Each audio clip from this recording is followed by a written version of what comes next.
శ్రీ గురుభ్యో నమః. పండిత శ్రీరామ శర్మాచార్య గారి ఆత్మకథ 4వ అధ్యాయం గురుదేవుల మొదటి పిలుపు. ఇందులో 2వ భాగం హిమాలయ గుహల్లో ఋషుల సాక్షాత్కారం. నందనవనంలో నా మొదటి రోజు అక్కడి ప్రాకృతిక సంపద సౌందర్యాన్ని తిలకించడానికి సరిపోయింది. ఎప్పుడు సూర్యుడు అస్తమించాడో ఎప్పుడు చీకటైనదో తెలియదు. దగ్గర ఉన్న గుహలలో నిద్రపొమ్మని పరోక్షంగా తెలిపారు. కానీ నిద్ర కంటే శరీరాన్ని శీత ప్రకోపం నుంచి రక్షించడానికి ఆ సూచన ఇవ్వబడినది అనిపించింది. అంతేకాక రాత్రి మరలా గురుదేవుల దర్శన భాగ్యం లభిస్తుందని అనిపించింది. అలాగే జరిగింది కూడా. ఆ రోజు పూర్ణిమ. గురుదేవులు హఠాత్తుగా ప్రత్యక్షమైనారు. చంద్రుని శుభ్ర శీతల కిరణాలు హిమాలయ శ్రేణుల మీద పరుచుకున్నాయి. అప్పుడు హిమాలయాలు బంగారంతో మలచబడినాయా అన్నట్లున్నవి. అచ్చటచ్చటా కురుస్తున్న మంచు కూడా మెరుస్తూ బంగారం వర్షిస్తున్నదా అన్నట్లు ఉన్నది. గురుదేవులు రావటంతో చుట్టుప్రక్కల అంతా వెచ్చగా సుఖంగా అయిపోయింది. చాలా విశిష్టమైన కారణం వల్లనే గురుదేవుల ఆగమనం జరుగుతుంది కనుక ఏమీ అడగకుండా ఆయనను అనుసరించుట మొదలుపెట్టాను. సిద్ధులు ఆకాశగమనం ఎందుకు చేస్తారో అర్థమైనది. మామూలు మార్గంలో నడవవచ్చును, కానీ హిమాలయాలు దుర్గమముగా ఉండి ఎత్తు పల్లాలతో కూడి ఉంటాయి. కావున గాలిలో నడవడం, ఆకాశగమనం చాలా అవసరము. నేను గుహ నుండి బయటకు వచ్చి గురుదేవులతో పాటు హిమాలయాలలో అంతరిక్ష మార్గములో ఆయనను అంటిపెట్టుకొని నడిచాను. ఇవాల్టి యాత్ర ఉద్దేశ్యము పురాతన ఋషుల తపోభూములను దర్శింపచేయుట. వారు ఎప్పుడో స్థూల శరీరాలను వదిలివేశారు, కానీ చాలామంది సూక్ష్మ శరీరాలలో ఉన్నారు. దానిని ఛేదించుకొని కొంతమంది కారణ శరీరాలు అక్కడక్కడ మెరుస్తూ కనిపించాయి. శుద్ధ ప్రేమతో వారి పట్ల వినమ్ర భావంతో అవనత శిరస్కుడనయ్యాను. ఇవాళ నాకు హిమాలయాలలో ఉన్న సూక్ష్మ కారణ శరీరాలతో నివసిస్తున్న పురుషులు పరిచయమయ్యారు. ఈరోజు రాత్రి నా జీవితంలోనే అత్యంత సౌభాగ్యపూరిత క్షణాలు, చాలా మహత్తరమైనవి కూడా. శ్రీరామ శర్మాచార్య గారికి ఆ హిమాలయాలలో పౌర్ణమి టైంలో రాత్రిపూట వాళ్ళ గురుదేవులు మళ్ళీ ప్రత్యక్షమైనారు. ఆయనతో పాటు శ్రీరామ శర్మ ఆచార్య గారిని కూడా అంతరిక్ష మార్గంలో తీసుకొని వెళ్ళారు. పురాతన ఋషులు ఎవరైతే ఉన్నారో వాళ్ళ తపోభూములను చూపించడానికి, అదేవిధంగా సూక్ష్మ కారణ శరీరాలతో ఉన్నారు వాళ్ళు అక్కడ, వాళ్ళని దర్శింపజేయడానికి ఈరోజు జరిగిన యాత్ర ఉంది అని శ్రీరామ శర్మాచార్య గారు అంటున్నారు. అది తన జీవితంలోనే సౌభాగ్యపూరితమైన క్షణాలు, మహత్తరమైన క్షణాలని కూడా చెప్తూ ఉన్నారు. ఉత్తరాఖండ క్షేత్రాలలో వస్తూ పోతూ అనేక గుహలను చూశాను. కానీ ఆ రోజు నాకు అర్థమైనది చూసిన దానికంటే చూడనిదే హిమాలయాలలో ఎక్కువ అని. చిన్న గుహలలో పశువులు ఉంటే పెద్దవి శుభ్రముగా ఉన్న గుహలలో ఋషులు పూర్వాభ్యాసం వలన సూక్ష్మ శరీరాలలో ఉంటున్నారు. అయితే ఆ రోజు శ్రీరామ శర్మ ఆచార్య గారికి అర్థమైంది ఏంటి అంటే, నేను చూసిన దానికంటే కూడా చూడనిదే ఇక్కడ ఈ హిమాలయాలలో చాలా ఎక్కువగా ఉంది. ఎన్నో గుహలను చూశాను, కానీ ఇప్పుడు ఏమర్థమైందంటే నాకు, చిన్న గుహలలో పశువులు అలాంటివి ఉంటే పెద్ద గుహలు అదేవిధంగా శుభ్రంగా ఉన్న గుహలు, వీటిలో ఋషులు సూక్ష్మ శరీరాలతో ఉంటారు అనేది తెలుసుకున్నాను అంటున్నారు. మామూలుగా చూసే వాళ్ళకి ఆ గుహలు ఖాళీగా ఉన్నట్లు, అక్కడెవరూ లేరు అన్నట్లుగానే ఉంటుంది. కానీ నిజమైన సిద్ధులు, మహర్షులు సూక్ష్మ శరీరాలతో అక్కడ నివసిస్తారు అని చెప్తున్నారు. ఆ రోజు అందరూ ధ్యాన ముద్రలోనే ఉన్నారు. వీరందరూ సాధారణంగా అత్యధిక కాలం ఇలాగే ఉంటారు అని గురుదేవులు వివరించారు. వారు కారణం లేకుండా ధ్యాన సమాధి నుండి కళ్ళు తెరవరు. నాకు ఒక్కొక్కరి పేరు చెప్పి వారి సూక్ష్మ శరీర దర్శనం చేయించబడినది. ఇదియే ఈ క్షేత్రం యొక్క విశిష్ట సంపద. గురుదేవులతో పాటు ఆగమనం వీరందరికీ ముందుగానే తెలియను. అందువలన మేము ఎప్పుడెప్పుడు ఎవరి వద్దకు వెళ్ళామో వాళ్ళు కళ్ళు తెరిచారు. పెదవులపై మందహాసం, సాభిప్రాయంగా శిరస్సును జవాబు ఇస్తున్నట్లు కొంచెం వంచేవారు. ఎవరితోనూ సంభాషణలు జరగలేదు. సూక్ష్మ శరీరముతో మాట్లాడదలిస్తే వైఖరి మధ్యమా వాణులు కాకుండా పరా పశ్యంతి వాణులు ఉపయోగించబడతాయి. చెవులతో కాకుండా అంతఃకరణ ప్రేరణతో మాట్లాడెదరు. కానీ ఆ రోజు దర్శనం మాత్రమే ఉద్దేశ్యం కనుక చెప్పుటకు వినుటకు ఏమీ లేదు. చేయుటకు సూత్రస్థాపన ఆ రోజు ఉద్దేశ్యము. వారు అసంపూర్తిగా వదిలివేసిన కార్యక్రమాలను స్థూల శరీరం ధరించిన ఈ బాలకుడు సమయానుసారం ఏ విధంగా నిర్వర్తించబోతున్నాడో ముందుగానే గురుదేవులు చెప్పినట్లు ఉన్నారు. శ్రీరామ శర్మాచార్య గారికి వాళ్ళ గురుదేవులు ఈ సూక్ష్మ శరీరధారులను సిద్ధులను చూపిస్తున్నప్పుడు వాళ్ళు కళ్ళు మూసుకొని ధ్యానం చేసుకుంటూ ఉన్నారు. వాళ్ళు సామాన్యంగా ధ్యానంలో నుంచి బయటకు రారు, అవసరమైతే తప్పితే అని చెప్తున్నారు. కాకపోతే ఇక్కడ గురుదేవులతో పాటు వెళ్ళినప్పుడు వాళ్ళకి వీళ్ళ రాక గురించి ముందే తెలుసా అన్నట్లుగా ఒక్కొక్కరు ఎవరి దగ్గరికి వెళ్తే వాళ్ళు కళ్ళు తెరిచి చూడడము, కొద్దిగా పెదవులపై నవ్వు, జవాబిస్తున్నట్లుగా తలని కొంచెం ఊపడము, ఇలాంటివి మాత్రమే చేశారు. ఎలాంటి సంభాషణలు వాళ్ళతో జరగలేదు. ఒకవేళ సంభాషణ చేయాలంటే కూడా అలాంటి సూక్ష్మ శరీరం ఉండే వాళ్ళతోటి వైఖరి మధ్యమ వాక్కులు ఏవైతే ఉన్నాయో వాటితో కాకుండా పరా పశ్యంతి వాక్కుల ద్వారా మాత్రమే సంబోధించగలము అని ఇక్కడ గురువుగారు చెప్తున్నారు. అంటే పరా పశ్యంతి మధ్యమ వైఖరి అని 4 రూపాలలో వాక్కు ఉంటుంది కదా. ఇప్పుడు మనం ఏదైతే బయటకు వినిపించేలాగా మాట్లాడుతున్నామో దానిని వైఖరి వాక్కు అంటాము. దానికి ముందుది మధ్యమ, దానికి ముందు పశ్యంతి, ఇంకా మొదలు పరావాణి అనే మాట వింటూ ఉంటాము. సూక్ష్మవాణి అని, దివ్యవాణి అని, ఆకాశవాణి అని ఇలాంటి పేర్లతో మనము వింటూ ఉంటామన్నమాట. అంటే అవి నోటితో మాట్లాడి చెవులతో విని ఆ చెవులతో వినడం ద్వారా మళ్ళీ నోటితో సమాధానం చెప్పి ఇలా ఉండదు. అంతా అంతఃకరణకే అది అవగతమవుతూ ఉంటుంది. కేవలము వారు అసంపూర్తిగా వదిలిన కార్యక్రమాలను స్థూల శరీరంతో ఉండే ఈ బాలుడు అంటే మన గురువుగారు శ్రీరామ శర్మాచార్య గారు సమయానుసారం ఏ విధంగా నిర్వర్తిస్తాడు అని వాళ్ళకి కేవలం చూపించడానికి, ఒక పరిచయానికి మాత్రమే ఆ రోజు తీసుకువెళ్ళి చూపించాడు అన్నట్లుగా చెప్తున్నారన్నమాట. ఎందుకంటే సూక్ష్మ శరీరంతో అంతఃప్రేరణ అనేది ఇస్తారు. అలాంటి శక్తిధారులుగా మాత్రమే ఇవ్వగలరు. కానీ మామూలు సాధారణ జనాలు ఎవరైతే ఉన్నారో వాళ్ళని ప్రత్యక్షంగా సలహా ఇవ్వడము, ప్రత్యక్షంగా వాళ్ళని పనుల్లోకి దింపటము, ఒక క్రమబద్ధంగా ఆ పనులన్నీ చేయించడము, ఇలాంటివన్నీ చేయాలంటే మళ్ళీ స్థూల శరీరం ఉండే వాళ్ళే కావాలి. కాబట్టి దివ్యశక్తులు స్థూల శరీరధారులను కేవలం ఒక మాధ్యమంగా మాత్రమే ఉపయోగించుకుంటారు. ఈ రోజు వరకు నేను నా గురుదేవునికి మాత్రమే మాధ్యమంగా ఉన్నాను. ఇప్పటి నుండి హిమాలయాలలో ఉండే ఆ దివ్యాత్మలకు మాధ్యమంగా ఉంటాను. ఇప్పటి నుండి హిమాలయాలలో ఉండే ఆ దివ్యాత్మలు అన్నీ నన్ను మాధ్యమంగా అవసరాన్ని బట్టి ఉపయోగించుకుంటూ దానికి కావలసిన ప్రేరణలను, శక్తిని, కార్యదక్షతను ఇవ్వగలరు. గురుదేవులు భావవాణి ద్వారా నన్ను అందరికీ పరిచయం చేస్తున్నారు. వారు ఏ విధమైన శిష్టాచారము పాటించకుండా, కాలము నష్టపరచకుండా శిరస్సును పంకించి తమ స్వీకృతిని తెలుపుతున్నారు. అంటే ఇందాక చెప్పుకున్నట్లుగా బయటికి వినిపించే మాటలుగా వైఖరి వాణి కాదు, ఇక్కడ భావవాణి అనే ఒక పదం వాడారు గురువుగారు. దాని ద్వారా మాట్లాడారు. వాళ్ళు దానికి స్వీకృతిని తెలుపుతున్నారు, అంటే ఓకే అని చెప్తున్నారు అన్నట్లుగా.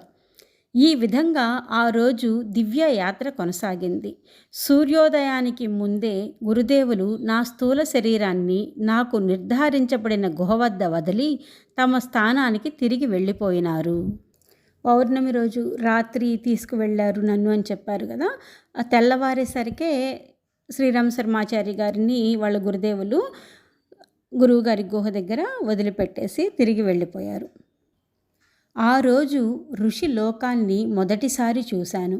హిమాలయాలలో ఉన్న సరోవరాలు, నదులు, దేవాలయాలు ఇంతకు ముందు తెలియవు.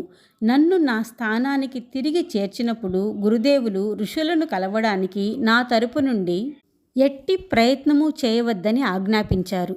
అలా చేయుట వారి పనులకు విఘ్నము కలుగు చేస్తుందని స్పష్టం చేశారు. వారు నీకు ఏదైనా చెప్పదలుచుకుంటే స్వయంగా నీతో సంబంధం ఏర్పరచుకుంటారు. నాతో కూడా షరతు అదే కదా. నీవు స్వయంగా మా తలుపులను తట్టవద్దు. నాకు నీ అవసరము ఏ ప్రయోజనము కొరకు కావాలో స్వయముగా వచ్చి చెప్పుటయే కాక దానికి కావలసిన సాధనాలు సమకూరుస్తాను. ఈ నియమమే ఈవేళ నీవు దర్శించిన ఋషులకు కూడా వర్తిస్తుంది. దీన్ని కేవలము ఔపచారిక దర్శనంగా భావించవద్దు. ఈ మహాపురుషులందరూ స్థూల శరీరము లేకపోవటం వలన చేసుకొనలేని పనులను నీ ద్వారా చేయిస్తారు.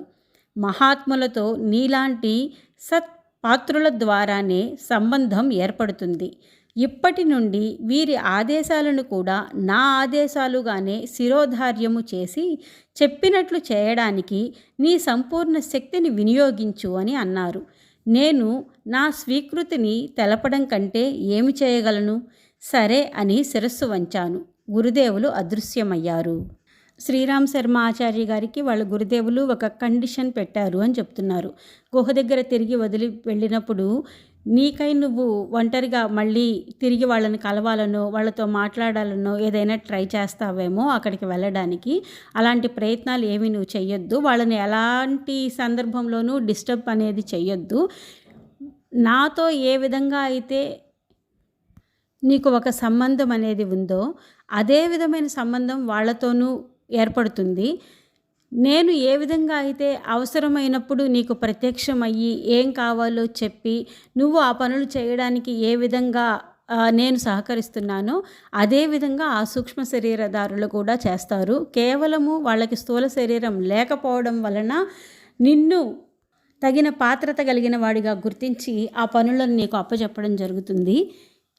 కాబట్టి నీ సంపూర్ణ శక్తిని వినియోగించి ఆ కార్యక్రమాలను చేయడానికి నువ్వు ప్రయత్నించు అని చెప్పినప్పుడు శిరస్సు ఊపాను అని ఇక్కడ శ్రీరామ్ శర్మాచార్య గారు చెప్తున్నారు. అంతకంటే నేను గురుదేవుల మాటకు ఇంకా ఏమి చెప్పలేను కదా.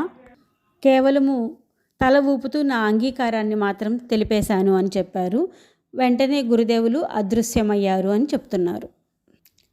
నా భావి కార్యక్రమాల వివరణ. నందనవనములో నా 2వ రోజు ఇంకా ఆశ్చర్యకరమైనది.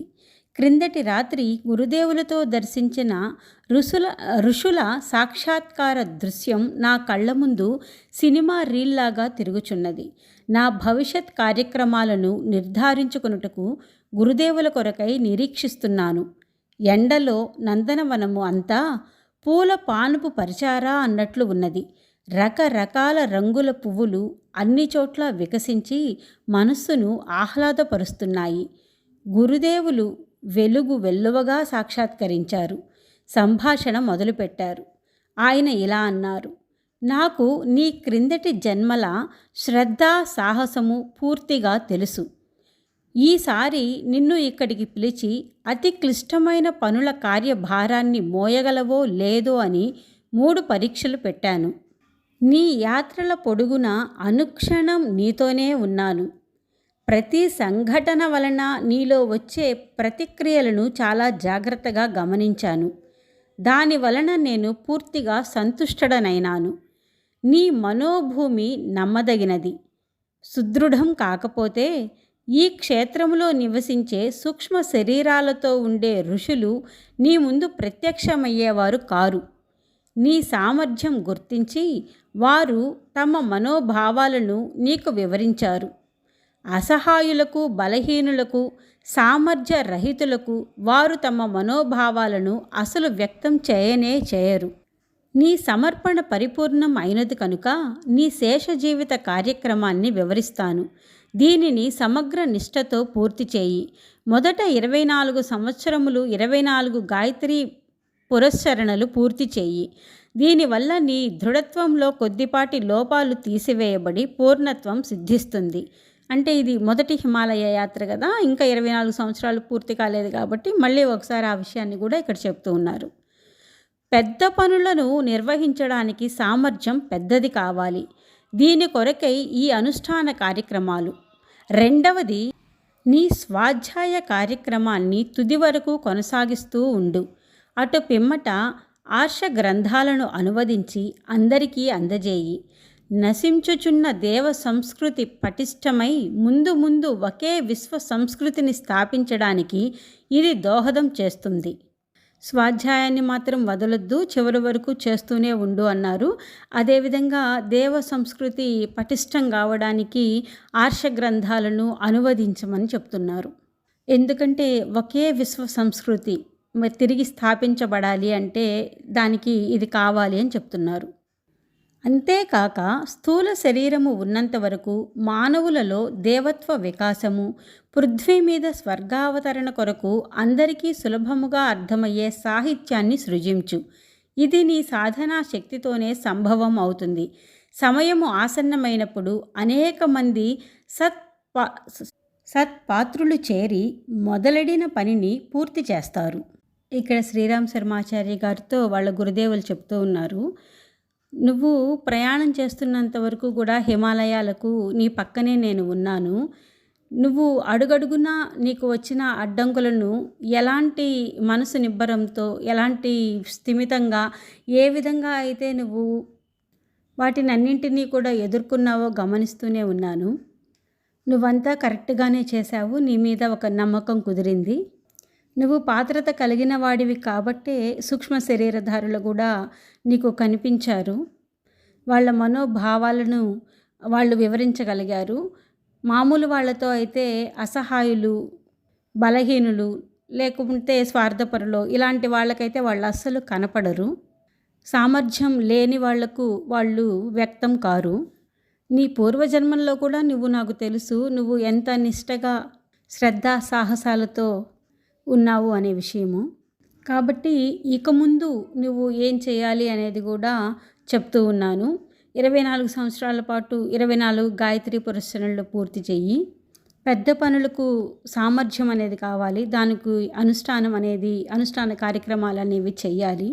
అలాగే స్వాధ్యాయం చేయమన్నారు, ఆర్ష గ్రంథాలను అనువదించమన్నారు. ఎందుకంటే దేవ సంస్కృతిని పునరుద్ధరించడానికి.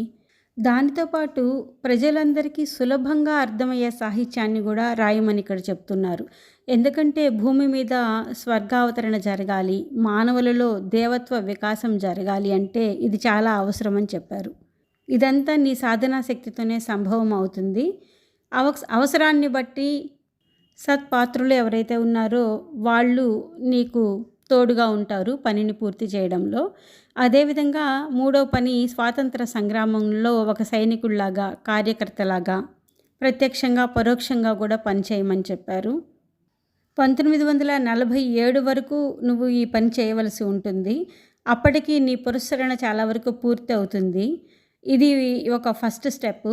దాని సత్ఫలితాలను చాలామంది చూడగలుగుతారు. అంటే 1947 తర్వాత స్వతంత్రం వస్తుంది 47లో అనేది ఇక్కడ చెప్పకనే చెప్తున్నారన్నమాట. ప్రస్తుతం ఆంగ్లేయులు భారతదేశాన్ని విడవరు అనిపిస్తున్నా కూడా నీ పురస్చరణలు పూర్తి అవ్వకముందే వారు భారతదేశానికి స్వాతంత్రం ఇచ్చి వెళ్ళిపోతారు. అంతేకాదు అప్పటికి స్వాధ్యాయం వలన నీవు యుగ పరివర్తనకు, నవ నిర్మాణానికి అవసరమయ్యే తత్వజ్ఞానాన్ని సంపాదించగలుగుతావు అని గురుదేవులు శ్రీరామ్ శర్మాచార్య గారికి తెలియజేశారు. ఇంకా శ్రీరామ్ శర్మాచార్య గారికి ఏం చెప్తున్నారంటే, పురస్చరణ పూర్ణాహుతి యజ్ఞం పూర్తి చేయవలసి వస్తుంది. దీనిలో 24 లక్షల గాయత్రి ఆహుతులను వేయవలసి ఉంటుంది. తద్వారా నీ సంస్థ నిర్మింపబడుతుంది. అలా ఏర్పడిందే కదా గాయత్రి పరివార్. దీని కొరకు కొన్ని లక్షల మంది సహాయకులు అవసరం అవుతారు. కొన్ని లక్షల ఖర్చు అవుతుంది. ఏకాకివని అనుకోకు, మేమంతా నీతోనే ఉంటాము. నీ ఉపాసన ఫలం ఉంటుంది. అందువలన నీవు ఏమాత్రం సందేహించకు. సమయం వచ్చినప్పుడు అంతా సమకూరుతుంది. అంతేకాక అందరికీ నిజమైన సాధకుని సాధన ఎంత మహోన్నతమైనదో స్పష్టంగా తెలుస్తుంది. నీ కర్తవ్యాన్ని నీవు చెయ్యి. ఇది దైవము ద్వారా సమకూర్చబడే కార్యక్రమము. ఇక సందేహమెందుకు? అన్నీ కాలానుగుణంగా సమకూరుతాయి. ఇప్పటి నుండి ఆలోచించే అవసరము లేదు. స్వాధ్యాయము చేస్తూ ఉండు. స్వాతంత్ర సైనికుడుగా పని చేస్తూ ఉండు. ప్రస్తుతము మొదటి చరణం యొక్క 3 అంశాలను నిర్వర్తిస్తూ ఉండు. అంటే ఫస్ట్ స్టెప్గా నేను చెప్పిన 24 సంవత్సరాల పాటు 24 గాయత్రి మహా పురస్చరణలు, అదేవిధంగా సాహిత్య సృజన, తర్వాత స్వాతంత్ర సంగ్రామంలో పాల్గొనడము, ఇవైతే చేస్తూ ఉండు. తరువాత కార్యక్రమాలను సూచనప్రాయంగా తెలుపుతాను. సాహిత్య ప్రచురణ ద్వారా స్వాధ్యాయము, ఒక విశాలమైన ధార్మిక సంస్థ ద్వారా సత్సంగము మధురలో ఉండి నిర్వర్తించాలి. పురస్చరణ పూర్ణాహుతి కూడా మధురలోనే జరగాలి. మానవునిలోని దైవత్వం ఉదయించడానికి పృథ్వీపై స్వర్గావతరణం కొరకు చేసే మహత్తరమైన ప్రణాళికలు అక్కడ నుండే ప్రారంభించాలి. ఈ విధమైన ప్రయత్నం సంపూర్ణ మానవ చరిత్రలోనే ఎప్పుడూ జరగలేదు. సత్సంగము, స్వాధ్యాయము, మహాపూర్ణాహుతి, సాహిత్య ప్రచురణము, ఇవన్నీ కూడా మధుర నుండి జరగాలి. పృథ్వీపై స్వర్గావతరణం అనే మహత్తరమైన ప్రణాళిక అక్కడి నుండే నువ్వు ప్రారంభించాలి. ఇది నిజంగా మానవ చరిత్రలోనే సంపూర్ణమైన ప్రయత్నము, ఇలాంటివి ఎప్పుడూ జరగలేదు అని చెప్తున్నారు. ఆ తరువాత సూక్ష్మ శరీరాలు ధరించి ఉన్న ఋషుల కోర్కెలు నెరవేర్చాలి. ఋషి పరంపర బీజారోపణము నీ ద్వారా జరగాలి. ప్రపంచము అంతటా దానంతటా అదే విస్తరిస్తుంది. ఋషి పరంపర ఏదైతే ఉందో దాని బీజారోపణ మళ్ళీ జరగాలి అంటున్నారు. ఆ పరంపర కొనసాగాలి, ప్రతి ఒక్క ఋషికి సంబంధించినది. ఆ రోజుల్లో ఆ ఋషి ఏం చేశారు, దానికి సంబంధించిన పరంపర అనేది, దానికి బీజారోపణ నీ ద్వారానే జరగాలి. అది ఆటోమేటిక్గా ప్రపంచం అంతా కూడా విస్తరిస్తుంది. అయితే ఈ పని ఋషుల తపోస్థలమైన సప్త సరోవరు హరిద్వార్లోనే ఉండి చేయాలి. ఈ 3 పనులు సక్రమంగా జరిగిపోతాయి. అయితే ఇప్పుడు సూత్రప్రాయంగా చెప్పిన పనులు సమయం వచ్చినప్పుడు మాత్రం పూర్తిగా వివరిస్తాను నీకు వాటి గురించి. నీవు 3 సార్లు విభిన్న కాలాల్లో పై 3 పనులను చర్చించుకొనుటకు హిమాలయాలకు మళ్ళీ రావాల్సి ఉంటుంది. 4వ హిమాలయ యాత్రలో నీవు చతుర్థ భూమికలో ప్రవేశిస్తావు. ఈ శతాబ్దపు అంతిమ దశాబ్దంలో నా కార్యభారాన్ని అంతా నీ భుజాలపై వేసుకొనవలసి వస్తుంది. అప్పుడు ప్రపంచంలో ఉన్న అన్ని విషమ సమస్యలను పరిష్కరించవలసిన అతి వ్యాపకము అతి కఠోరము అయిన కార్యాన్ని నీవు చేయవలసి వస్తుంది. ముందే అన్నీ తెలుపుట వలన లాభం లేదు. ఈసారి హిమాలయ యాత్రలో మొదటి నుండి ఒక సందేహం మనస్సులో మెదులుతూనే ఉంది.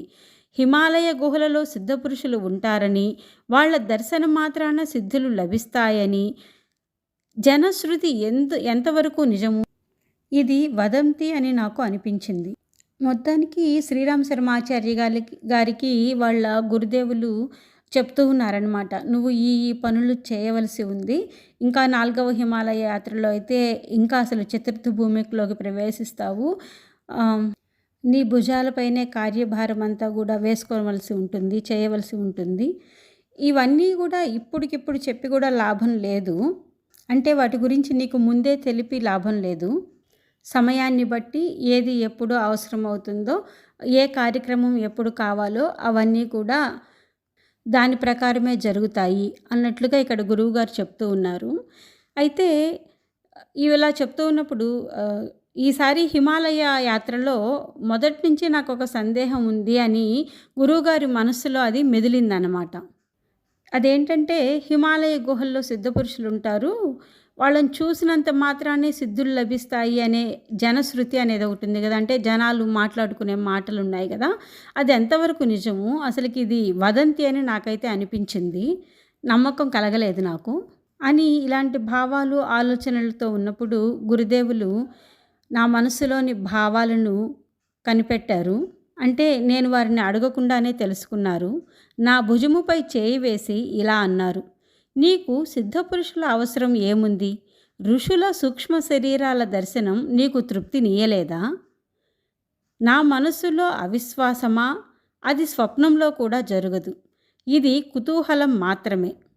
అని శ్రీరామ్ శర్మాచార్య గారు దానికి సమాధానంగా అనుకున్నారు. అంటే ఋషుల సూక్ష్మ శరీరాల దర్శనం నీకు తృప్తినియలేదా? సిద్ధపురుషుల అవసరం ఏముంది అని అడిగారు కదా. దానికి నా మనస్సులో అవిశ్వాసమా? అంటే నాకు ఇట్లాగా అనుమానాలు ఉంటాయా మీ పట్ల?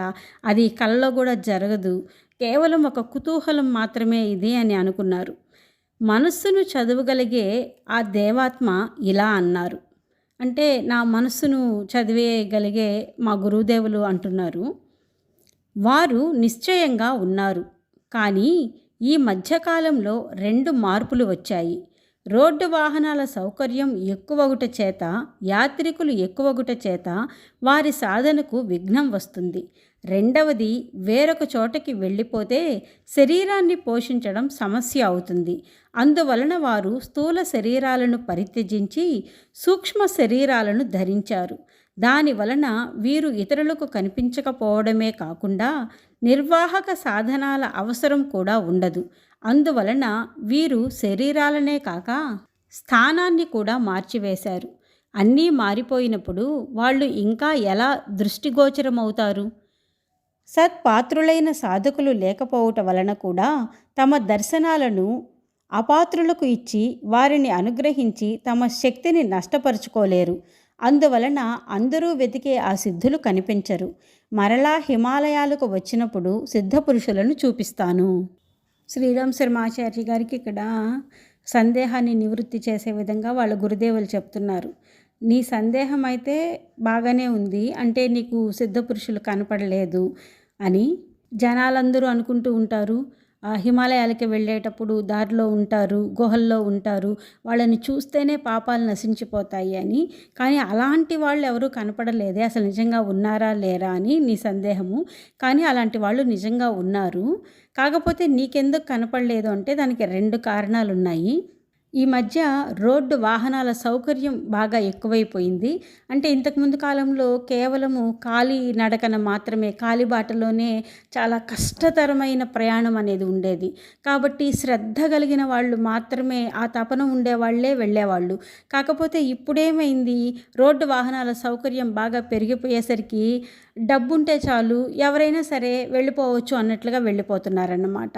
కాబట్టి ఒకటి వాళ్ళకి అక్కడ తపస్సు చేసుకోవడానికి, ధ్యానం చేసుకోవడానికి డిస్టర్బెన్సు యాత్రికుల వలన. ఇక రెండవది ఏంటి అంటే అపాత్రులైన వాళ్ళకి, అంటే పాత్రత లేని వాళ్ళకి దర్శనమిచ్చి అనవసరంగా వాళ్ళకి వరాలను ఇవ్వడము ఇలాంటివి జరగదు. అలా వారు అపాత్రులకు దర్శనమిచ్చి వాళ్ళ శక్తిని నష్టపరుచుకోరు అని చెప్తున్నారు. మరి అక్కడి నుంచి ఇంకెక్కడికైనా వెళ్ళి ఉండి వాళ్ళు శరీరాలతో ఉండి తపస్సు చేసుకుందామా అంటే శరీరాన్ని నిలిపి ఉంచడానికి కావలసిన నిర్వాహక సాధనాల అవసరం, స్థూల శరీరానికి కావలసినవి శరీరానికి ఇవ్వడము ఇలాంటిది కష్టమవుతుంది కదా. అందుకని వాళ్ళు స్థూల శరీరాలని త్యజించేశారు. సూక్ష్మ శరీరాలతో చక్కగా వాళ్ళు ఉన్నారు. మరలా ఈసారి నువ్వు హిమాలయాలకు వస్తావు కదా, అప్పుడు వాళ్ళని నీకు చూపిస్తాను అన్నారు. పరబ్రహ్మ అంశతో కూడిన దేవాత్మలు సూక్ష్మ శరీరంలో ఎలా ఉంటారో నాకు ఇంటి వద్దనే గురుదేవుల రూపంతో పరిచయం అయింది. వారి కర కమలాలకు నా జీవిత నావ చుక్కానిని అందించాను. అయినా నా బాల్య చాపల్యము తన పని తను చేస్తూనే ఉంది. అంటే అనుమానాలు, సందేహాలు వచ్చాయి కదా, దాని గురించి అంటున్నారన్నమాట. హిమాలయాలలో అనేక మంది సిద్ధపురుషులు ఉంటారని విన్నాను. వారిని చూడాలని ఉండే కుతూహలం గురుదేవుల మాటల వలన నాకు శాంతించింది. ఈ కోరిక నా మనస్సు అంతరాళాల్లో ఎక్కడో దాగి ఉన్నది. నేటి దర్శనము వలన వారిని భవిష్యత్తులో కూడా చూడగలను అనే ఆశాభావం వలన అది తృప్తి చెందింది. అంటే చిన్నప్పటి నుంచి అందరి నోట్లల్లో విని విని ఇలాంటి వాళ్ళు ఉంటారు అని, వాళ్ళని చూడాలి అని ఉంటుంది కదా, అది ఇప్పుడు తీరింది అంటున్నారు. గురుదేవులు ఇంకా ఇలా అన్నారు. ఈసారి నిన్ను ఎప్పుడు పిలిచినా 6 నెలలకు లేక 1 సంవత్సరమునకు ఇక్కడ ఉండుటకు పిలుస్తాను. నీ శరీరము ఇక్కడి పరిస్థితులకు సులభముగా తట్టుకొనగలదు. ఈ అభ్యాసము పరిపక్వం చేసుకొనడానికి నిర్ణయింపబడిన కాల వ్యవధులలో హిమాలయాలలో 3 సార్లు ఉండవలసి రావచ్చును. నీ సూక్ష్మ శరీరానికి కావలసిన సరంజామా అంతా నేనే సమకూర్చి పెడతాను.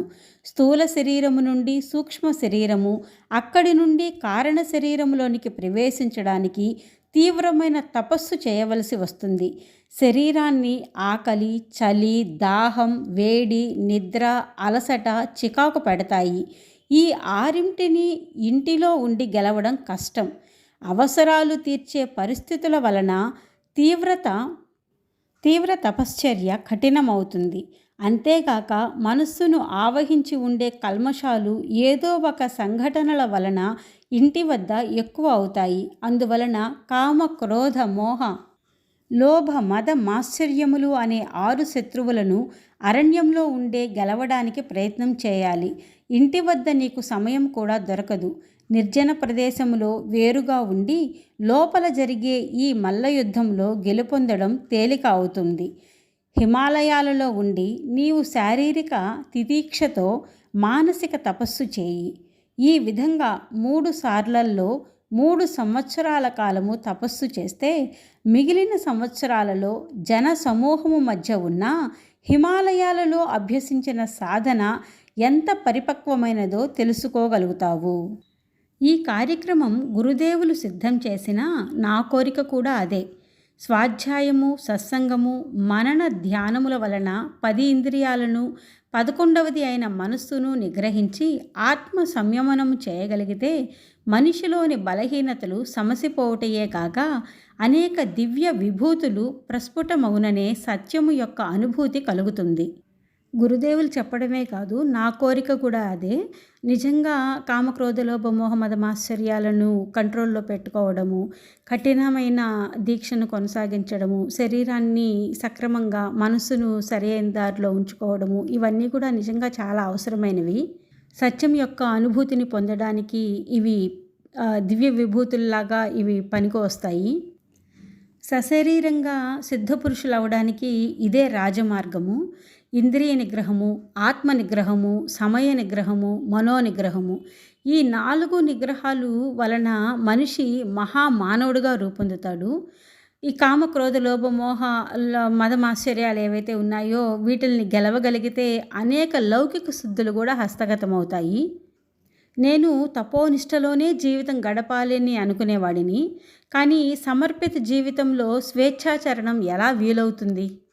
అందుకే గురువుగారు చెప్పినట్టు ఇక్కడ టైం కుదరదు, అక్కడైతే ఇంకా టైం వీలవుతుంది అన్నట్లుగా అది విని నా సంతోషానికి అవధులు లేవు. నా కార్యక్రమాలను పాటించే సమయం కోసం నేను నిరీక్షిస్తూనే ఉన్నాను అంటున్నారు.